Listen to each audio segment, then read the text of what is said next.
KIDO Talk Radio, Kevin Miller in the morning here. All right, Kevin Miller's money cash code word is facial. That's right, facial. Your chance to win up to $5,000. I lose my breath when I talk about it. Up to $5,000 could be yours. Go to KIDOTalkRadio.com, insert that code word 2 today, facials, and see what happens. We've had a few winners here in the Treasure Valley, and you could be one of them. Up to $5,000. Amazing. By the way, we so appreciate all the contenders joining us here in the morning at KIDO Talk Radio. We just had on Dr. Tommy Ahlquist. Joining us now is our great friend Steve Pankey, conservative running for governor as a Republican. We appreciate Mr. Pankey joining us. It was great seeing you at the Patriots Day event yesterday, sir. Thank you, Kevin. I appreciate being on your radio show, and it was great seeing you there. It was great yesterday. Well, I noticed quite a lot of people were flocking around you, talking to you, wondering about your message for Idaho. What did you hear, and what were you saying to them? Well, a lot of them were very focused in on the Second Amendment, and they were praising me for my strong stance not to give an inch on the Second Amendment.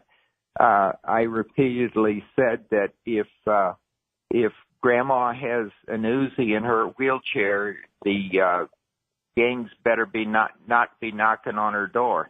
And so if MS-13 and other gangs have high-tech weapons, the average Idahoan needs to buy those too. Also on 18-year-olds, I'm totally against. I'm flat offended that the left wants to take away the rights for an 18, 19, or 20-year-old to buy a gun.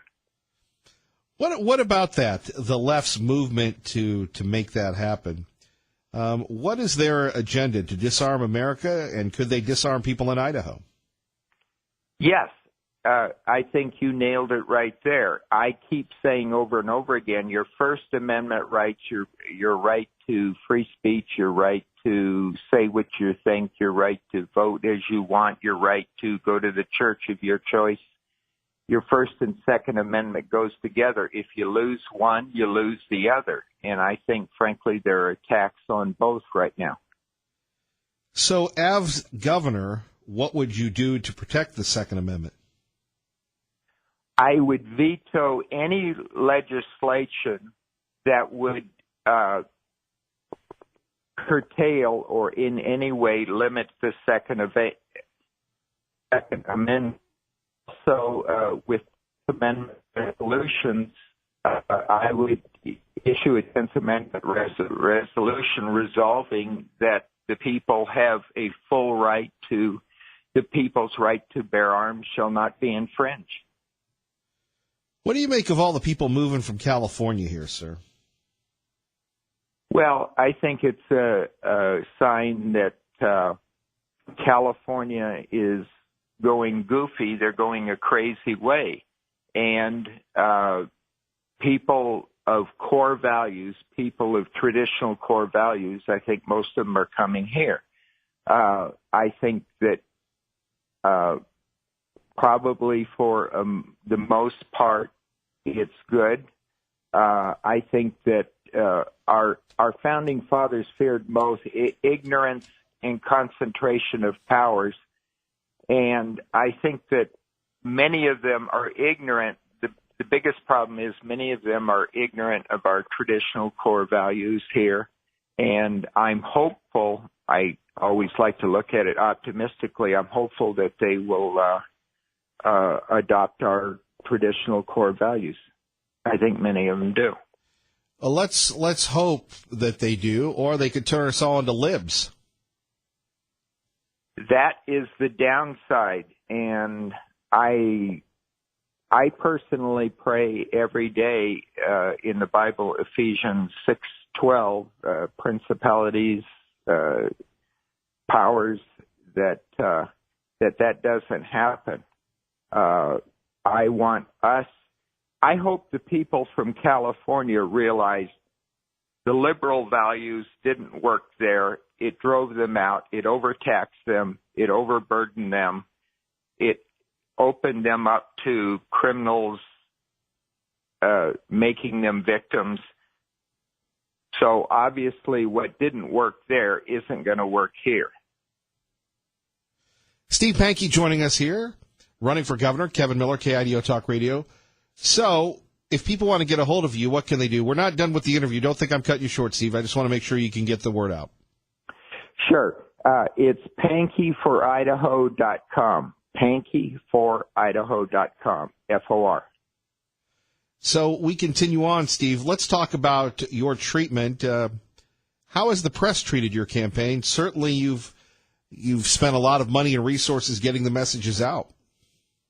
Well, I have spent $250,000 of my own money, and I've advertised throughout the state of Idaho. I've traveled the state of Idaho. I was shocked that after I submitted to Idaho Public TV timely proof of my statewide campaign that they turned me down to be on the governor candidate vote this Monday. Well, it's got to be frustrating considering Idaho Public Television is funded by our tax dollars and our federal tax dollars. You've spent all this money and they won't let you on the stage when considering 4 years ago they had Walt and they had Harley, Russ, and Russ and the governor. Right. Right. I don't think if you put together Walt and Harley, they came anywhere near $250,000, but they got to be in the debate. Well, I totally agree with you there. I think it's frankly a First Amendment issue.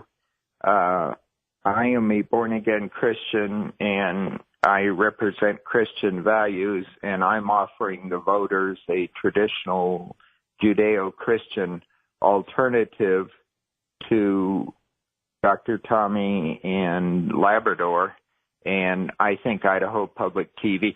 The management's been there for 29 years. It's the same people making the same decisions over and over again. And not only is the contributors that you talked about, Kevin, our tax dollars, but it's also private Idaho voters who are giving money to public TV. And this is what you're getting for your donations to Idaho Public TV. They're locking out a Christian candidate for governor. You think it's because of your Christian faith? I think that's most of it. Yes. Wow. Idaho Public Television. Maybe Governor Otter would put in a good word. That's what he did for Harley and Walt the last time. Well, I've asked him in person to do that, and he gave me kind of a non-answer. We'll see. He would talk to Brad. So he would talk to Brad. Well, he's the governor. Kevin, I'm just telling you what Governor Otter told me. Well, if elected, how would your administration, Steve Pankey, be different from Governor Otter? By the way, if you'd like to talk to Steve, 580-5436, 580-KIDO. If you were elected, would you follow in the governor's footsteps, or would you have a different path? No, I'd have a completely different path. The next governor is going to appoint about 100 different department heads.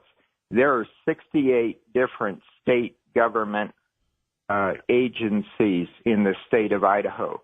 And of those people that I will appoint, they have to have two qualifications, which will be a big turn from what Otter has done. Number one, they have to be qualified in their field. They have to have intelligence, knowledge in their field. Number two, they have to be liberty-minded. In other words, to keep power low, to recognize that the sovereign citizens of the state of Idaho are the sovereigns of, they are the kings and queens of the state. They rule. We are here to, as in government, serve them. Now, these people, the people that are appointed by the governor, are the people closest to the people. So the people that I would appoint would have to keep power low, keep the power at the local level. In other words, at the local autonomous public school board, keep it at the local city council, what can be there, keep it at the county council.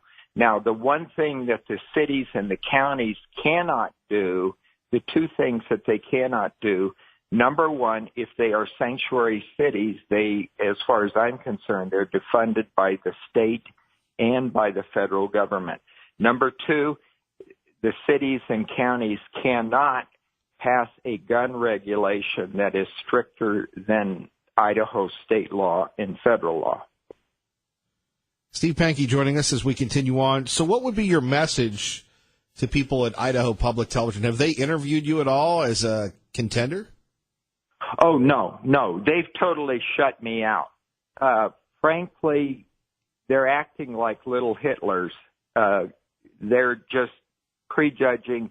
They want to decide who is the next governor, and I think they have, by comments that have been made, I think they have a pro-Tommy point of view. And in my opinion, this is my own personal opinion, I think Tommy is a Democrat in Republican drag. That's how I see Tommy. Well, then how do you see the lieutenant governor? I see him as a second lieutenant. I see him as Otter too. I see him as just whatever Otter has done, he's going to be Otter's boy for the next term if elected. I'm really cautious to go after Otter. He's retiring. Romans chapter 13 talks about giving honor to the king, or in this case, honor to the governor. I don't agree with Governor Otter. However, he is retiring. He has served the state of Idaho, and so I want to lead the man with respect, with dignity. I don't think we've asked you to attack him. We've just said, No, hey, did haven't. he do a good job, and your thoughts on how you would be different from him, sir? Yes. No, we're on the same page, Kevin. Sure. I'm not insinuating that you asked me to do that. But back to this campaign, so is there anything that you can do? I mean, we still have time before these debates to have Idaho Public Television reconsider. Well, one of the TV stations is interviewing me in their studio. One of the commercial TV stations is interviewing me in their studio this morning at 10 a.m. Hopefully they'll let me talk about this too. I am doing my best to get the word out that asking people to call Idaho Public TV and reverse their decision. Well, is there a number that they can call? Is there something that they can do, people that are listening? Because, like I said, it seems hypocritical. You know, Idaho Public Television, on one hand, they do the show on politics, but, I mean, really, it's an insular group. They've got their little cohorts of people with the Idaho Press Club. They don't have anybody independent of, the usual suspects. And if you're not a member of the Idaho Press Club, then you don't get to ask people questions. But, right. I mean, again, hypocritical. Harley and Walt the last time, and you have dedicated your resources, your time, your efforts, a considerable amount of money, and they give you the Heisman. Well, I think people, Idaho voters, particularly Idaho Republican voters, can go online, look up Idaho Public TV. Their phone number is there. I don't have it off the top of my head. I'm in a motel room downtown Boise right now, and they can call, and I would encourage Idaho voters to call Idaho Public TV. And next time they are asked to donate to Idaho Public TV. I think they can remember that Idaho Public TV is shutting out people they disagree with. What would you say to?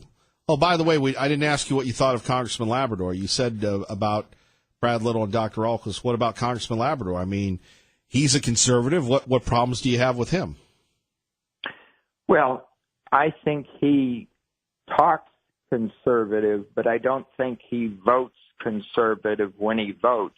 I think Tommy has actually done a good job of exposing both Brad and Raul, and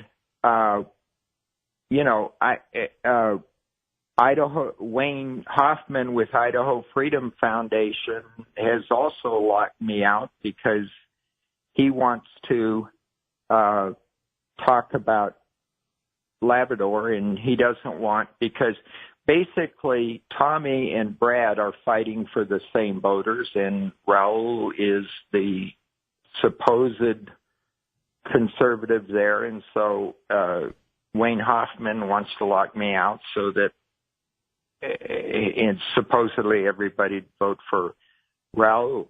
Well, it's not only Idaho Public TV. It's I think that the Raul factor is he's really not that conservative. I think it goes back to the Obama thing, and that is that most of us who are patriots are so sick and tired of being called white racists and white supremacists and all of that stuff. So when somebody comes along like Raul or like Obama, who's a different color in Raul's space, who is a minority, and then they hold him to a lower standard than they'd hold me because they feel like, well, here we're promoting a minority person, therefore we're not racist. So I think there's a double standard applied there. I think Tommy is basically very well exposed Raul Labrador for when it's a vote he doesn't want to do. He just doesn't show up. I wish that you would have been on the debate stand. Maybe we can convince Idaho Public Television to make that happen. Steve Pankey, one more time, and we'll have you back next week. Your website, sir? PankeyForIdaho.com. All right. We appreciate you being part of the Contenders. Take care, sir. Thank you. Bye-bye. Your thoughts on Steve Pankey's interview next. Kevin Miller, KIDO Talk Radio.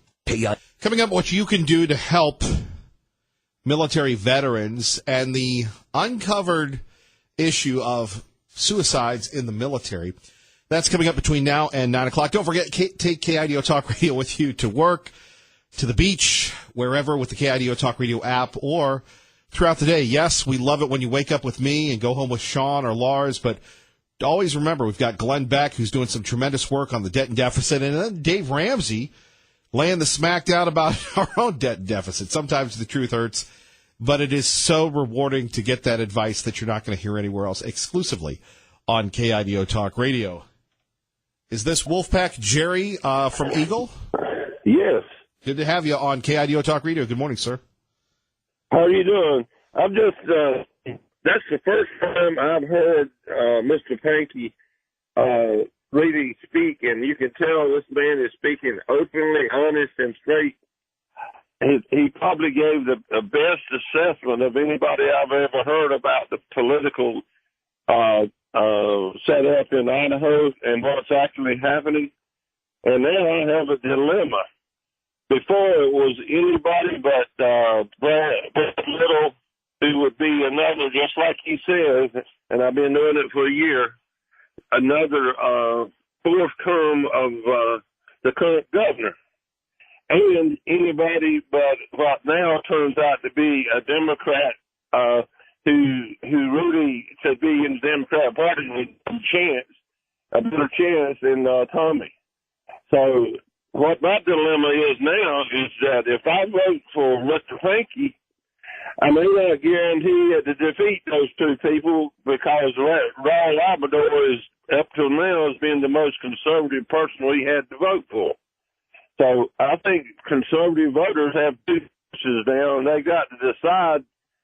And it's a shame that we don't have Mr. Pankey running for lieutenant governor, because he would make a great lieutenant governor who has the intelligence and common sense to be a governor down the line if Mr. Labrador does win.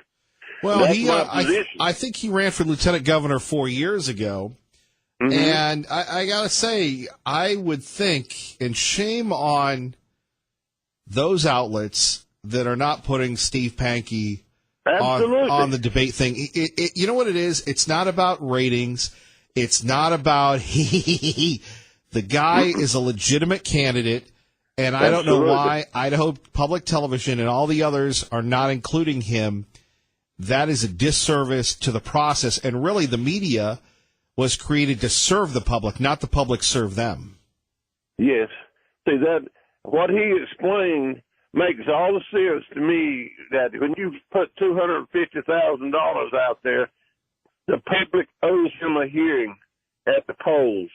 And what we have is a good old boy system that's got control of public radio and TV, that is controlled by the governor's office and also by politics of the good old boys. And they have it figured out that they can minimize the number of candidates so that the people don't have a real choice, which we proved in the presidential election when we had 7 choices. No, you're right. People made the right decision. You're right, Wolfpack Cherry. Appreciate you listening to KIDO Talk Radio. Is it time for traffic and weather together at KIDO Talk? And Kevin Miller in the morning here. It really is sad that Steve Pankey won't be on the debate stage. I mean, let's face it, it's not up for the media elites to decide who the next governor is going to be. It's up to you. And if you have an entity that is furnished and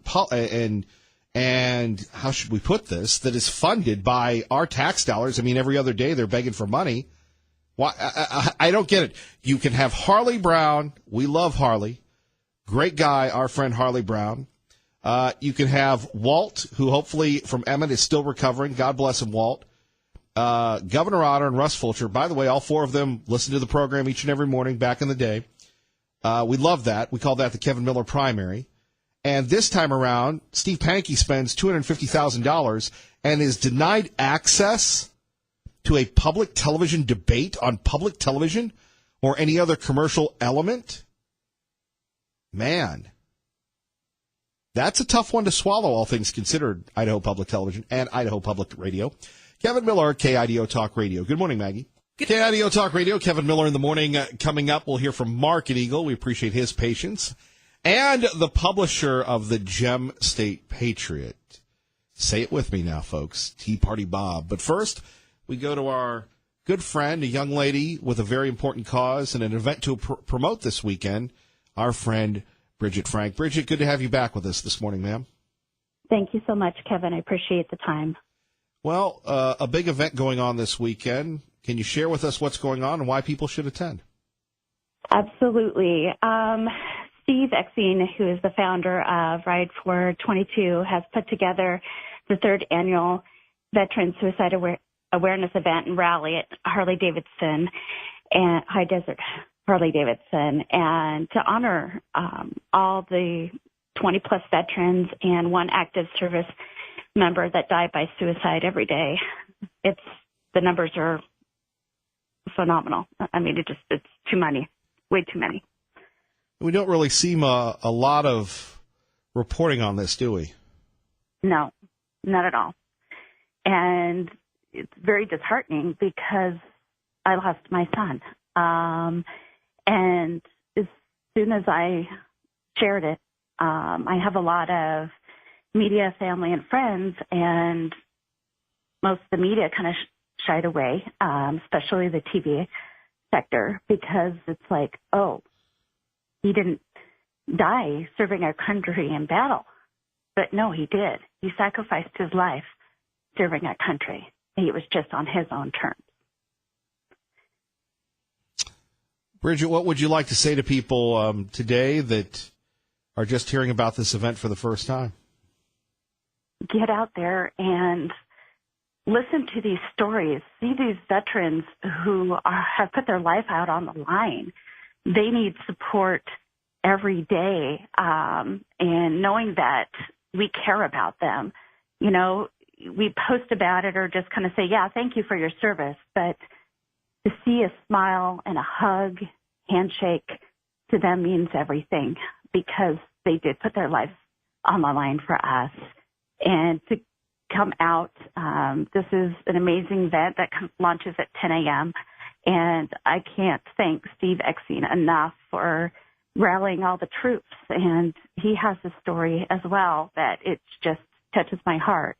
And they were there to bring my son home from, you know, the tarmac all the way. He escorted them to his resting place. And I can't thank them enough. The Ride for 22 and the community support that they've given me has just been a blessing. Well, it is. It has allowed you to carry the banner for this, remembering your son, his service, and others as well. Absolutely. Absolutely. It just, you know, we have to be there for them, and we don't realize what they go through. We really, really don't. It's kind of hidden, and that's kind of where my son got lost. And he would tell me about what happened on the base that he served on in Kings Bay, Georgia. And, you know, it's just, for his base alone, it was a weekly occurrence. And that just kills me inside. Why do you think, I'm sorry to interrupt, Bridget, please go ahead. Mm-hmm. No, I'm just saying it just, when he came home, actually, Kevin, in December 2015, he told me about a recent service that they held on their boat. And then he told me about another one that just drank bleach. And he didn't hear what the results were because he just flew out. And just the suicide rate is every couple of weeks, if not weekly. And we don't understand what they're going through. Why do you think, and maybe a cover-up is too strong of a word, why do you think the lack of attention or cover-up of this issue? You know, they're not going to let people know that what they're doing to our kids. And, you know, they are kids. They are pushing them, and the stigma that, you know, you can't say that you're weak. You can't. And so they are just pushing and pushing and pushing, and they don't want to admit that they are pushing our kids to this end. So they're going to hide it. The stats aren't even out there because they don't want the stats. I mean, we're going to say it's approximately this, but they're not releasing the true numbers. I mean, we lost so many, and I have so many parents that have come to me inside the Navy, and another one I was fortunate to reach out to, thanks to Steve, to saying, hey, we need to help these people, help these parents, help these families to understand and cope with, you know, is really happening, and get the word out. We have to advocate. Bridget Frank joining us, talking about the big ride coming up this weekend. Our friend Bruce says that he and Shay will be their Ride for 22. Now, if people are interested, what can they do? Come out. There's registration day up at 9 o'clock. I think even at 9:30. But come on out. You know, there's going to be activities. There's vendors going on. There's bands, food vendors. There's going to be coffee, beer garden. There's going to be so many activities. It's a family-friendly event. You know, we are here to celebrate the lives of those who've lost their life, and those that are, you know, we're here to help boost up the spirits of those that are, you know, dealing with PTSD and all those things. This is the camaraderie, and the community support is greatly, greatly appreciated. But definitely come on out to High Desert Harley-Davidson and be there to show your support for our veterans that have sacrificed so much. Bridget, good luck to you.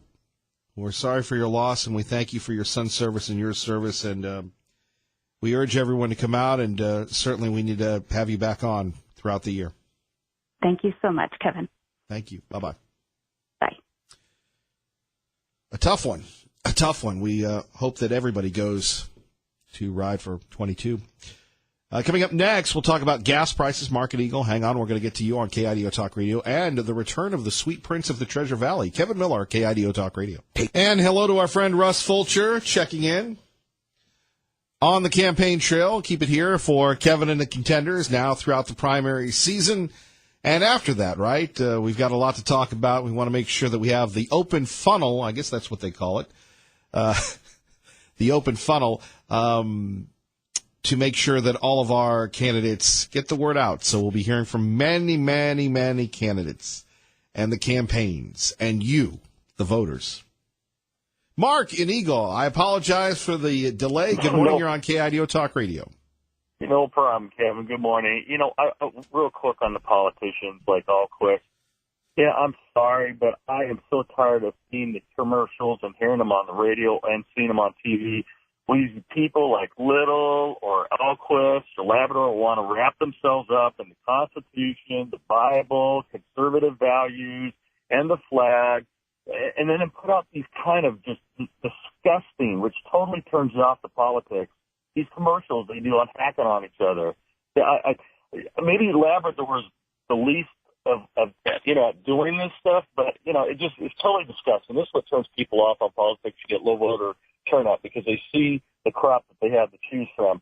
I want to talk about this lie. Alquist brought up about this BS we are constantly hearing, and I've talked to old man John Jackson numbers of times when our gas prices were way high here in the valley. If you recall, the barrel price got up to almost $150 a barrel. Oh, yeah. And I kept telling people, look at GasBuddies.com. You could put in the city, folks. You could put in the time of the year or the year and look at the barrel price versus what they were charging you at the pump. Back when gas was, or oil was about almost $150 a barrel, we were paying about $4.25, $4.45 a gallon. Now, so cut that barrel price in half. Yesterday's closing of a barrel of gas or oil was $68.29. That does not equate, folks, to $3, and it's up around the valley here again, another, 5, 7 cents? To about almost $3.20 a gallon. I just heard on one of your guys' commercial breaks there that we're going to see even higher gas prices. Now, the BS that we are constantly, and John Jackson used to tell me this one too, about the fact we get our fuel from out of Montana and Utah. Folks, we have never, ever, ever had a problem getting fuel here, and we've never had rationing, ever. They always seem to be able to supply the fuel to us here. Secondly, folks, I lived in the Bay Area, and you can see this by going to places in Texas or in around the Seattle area where they have the refineries. In California, you have the Richmond and the Martinez, Benicia oil refineries. I lived there. You take out those California gas taxes, just apply the normal federal taxes, you didn't get a break any more than if you lived 100 miles away from those refineries. So it's a big, bogus lie. The Bakken oil fields, folks, Drudge Report has had numerous articles from last year going into this year about the fact that we are the biggest oil producer in the world.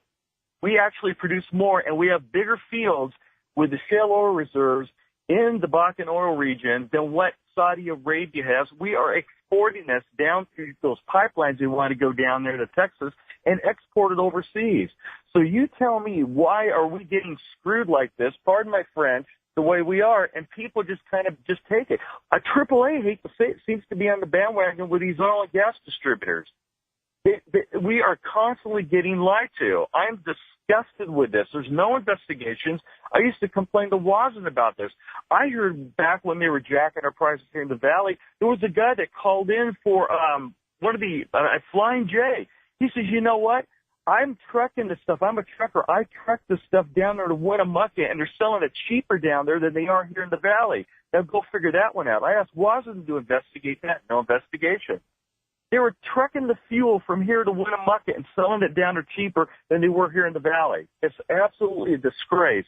And I'm going to let you go on that, sir. All right, you have Mark. a good weekend. Thank you, Mark and Eagle. Let's go to the publisher of the Gem State Patriot, Tea Party Bob. Kevin Miller, Good morning, KIDO Mr. Talk Miller. Radio. How are you today? I like while you're on hold, you're emailing me saying his time is up. Move on. My goodness gracious, everybody. We complain about these gas prices every time the price of oil goes up, but nobody ever does anything about it. It's useless talking about it. It really is. And by the way, Pankey should be included in these debates. It's a travesty that he's been excluded in every one of these so far. You know, I was listening to Tommy in the shower this morning, and unfortunately I don't have a waterproof phone because I wanted to talk about a few things. First of all, he talks about expensive health care and how it's hurting Idaho, but he never tells us how he's going to fix the problem. Here we have a guy who's running for chief executive of our state, who was a doctor up until 2014. Not once did I hear from him a word about how he could bring down or how we could bring down medical costs. Not once did I hear about him talk about Obamacare or the state health care exchange and why we shouldn't have it. And not once did I hear him speak about the transparency in pricing for medical procedures. If he hasn't presented a plan for 15 years while he was a doctor, why do we think he had an epiphany and has a solution now? I would also challenge him on bringing better jobs to Idaho. Why do we need to match our students to the Idaho companies? You know, while I think many people in our state think that this is a good idea, why isn't he talking about bringing back the great paying jobs to our rural areas that we had in the 70s and 80s in natural resource industries? Before the BLM and UFSS, U.S. Forest Service, came in and basically shut them all down. Not once have I heard him talk about getting control of our land back from the federal government. The only candidates who's talked about that and approached the problem is Labrador. Well, that's a lot of thoughts in the shower. Well, look, I mean, his assertion that there's a decline in students attending college in Idaho, totally wrong. Back in December 2016, they did the numbers. And this is the highest numbers that we have ever had going to college. Nearly 99,300 students attended college in 2016, and those numbers are increasing. They're defying everything else in the country. And even now, we've got 5,712 Idaho's high school graduates who went straight to college in the last fall. That's a 6.7% increase. We don't have a problem with students going to college. We have a problem with keeping them in Idaho. When they graduate, much of the reason that they leave and go to other states is our current tax structure in Idaho. They find better paying jobs in the states that surround us. Well, you sound like a candidate for governor. You know, I got tests waiting. I should be. You should have. I should be. You should have ran. Kevin Miller was right. Kevin Miller was right. Listen. You should have run. The only candidate talking about tax cuts is Labrador. 5, 5, and 5. Property tax, corporate tax, sales tax. Get rid of the grocery tax and get rid of the personal property tax. Now, are you running for governor? Are you running for governor, or is Congressman Labrador? These are the things we should be talking about. Little don't talk about them. All right. Nobody talks about them. We'll talk to you soon. All right, Kevin. Take care. Thank you. You too. Good morning. And Tess will bring us home on KIDO Talk Radio before Glenn Beck. Hello, Tess. So real quickly, Mr. Pankey asked to call the radio folks, and I did. The number, can I give that out? You've only got a few seconds. Go ahead. Okay, 373-7220 to that nonprofit group who puts people on television. And I did call. They said that their candidates are picked by a committee. And, here's something. To get something done, a committee should consist of no more than 3 men, 2 of whom are absent. Fair enough. You got the last word, Tess. Thank you. Thank you. Let's get Steve Pankey into those debates. Kevin Miller, wishing you a good day. God bless. Keep it here, though. Glenn Beck's next. Ray, great job. KIDO Talk Radio.